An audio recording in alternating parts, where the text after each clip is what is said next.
Today we are going to be looking at data types. If you want to know what we did in the previous classes, just get the guide. Everything is there. There's no new thing I want to say that is not there. Everything. Okay. Hayes, go ahead. Let me see. Okay, while that one is coming up, let's continue.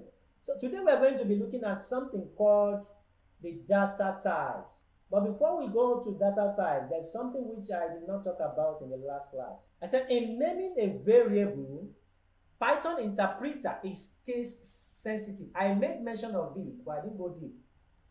Yes, I remember now. I made mention of that. In naming a variable, Python interpreter is case sensitive. Pay attention to this. Python interpreter is case sensitive. I will share my screen now for you guys to see. I believe you guys can see my screen, right?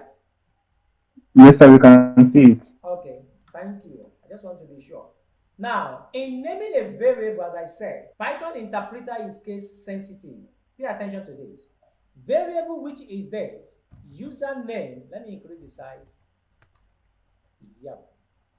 Let me collapse this. Username which is this, Johnson with a value of Johnson is not the same thing as this. Please take note of that.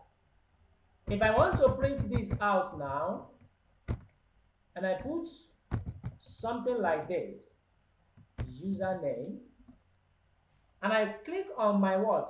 Code runner to run it. Let's see what happened.